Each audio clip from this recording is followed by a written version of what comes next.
we body scan them, so we're looking at the rib fat and the eye muscle area. Yes. And we are also grading the shape of the eye muscle. Yes. And we're looking at IMF as well. Yep. At this point, the IMF is only a visual assessment. Not sure why that's the case, because in the cattle world it's an actual measurement from the scanner. But a couple of points there. I'll say it. I disagree with what Syl are doing with the eye muscle area. I just haven't built a big enough story yet to say too much. But in the Syl world, they want the scanner to give you two measurements. A being the depth, yep, and B being the length. One's A, one's B. Yes. Multiply A by B, yep, times by 0.77. Okay. And that gives you the eye muscle area. Yes. Now, for a start, the most obvious point there is that sheep, animals, no livestock, is a physics equation, is it? So why are we applying a constant to every animal? Yep. Our job as a breeder is to find the 5% that do not comply. Or maybe it's the bottom 5%, whatever you're looking for.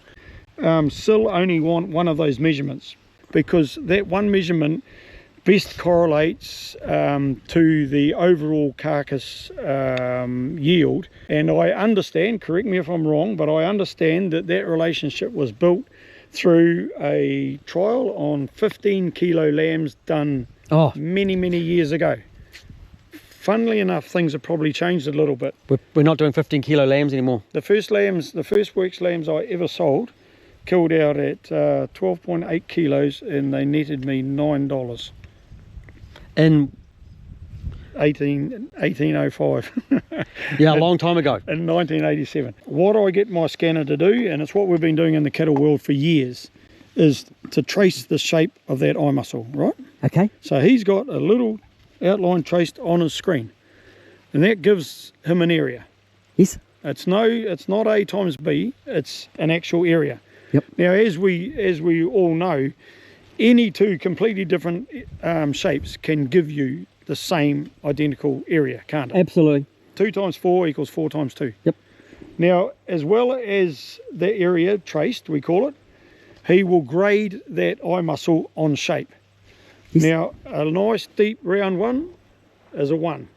Yes. Or he will even go to a 1+ on a beautiful bit. This is what's sitting on your plate in the restaurant that you've just paid $50 for the main course on. Yes.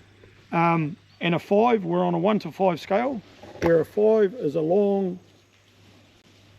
skinny eye muscle like that. Yes. Right?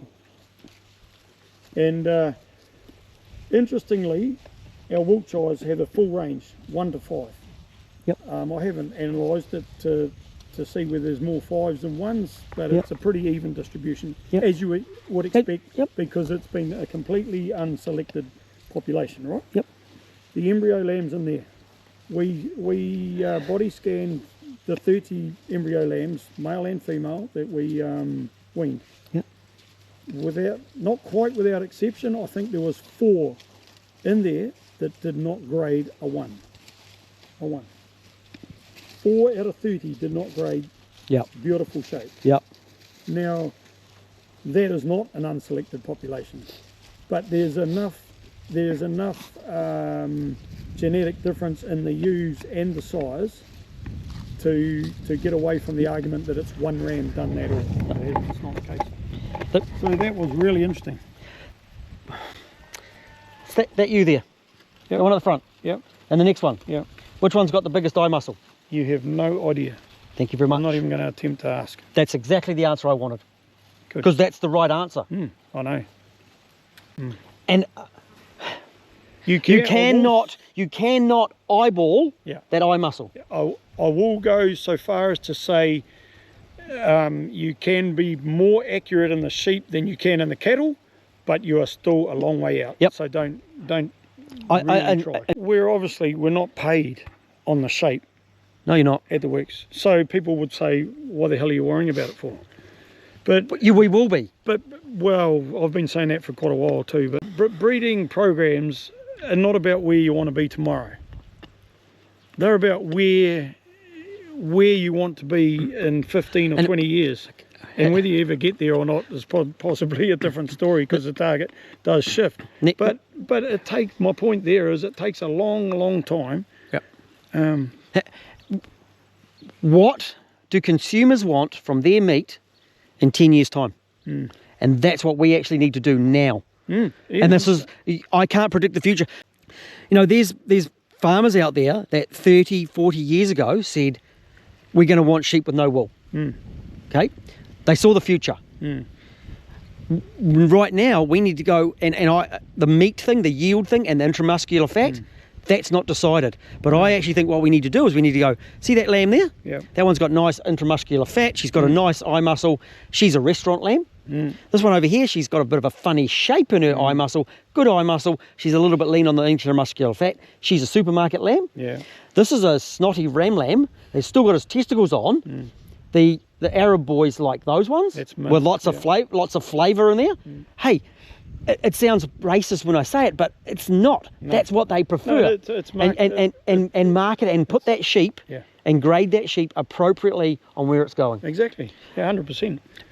And until we do that, I think sheep farming's going to struggle.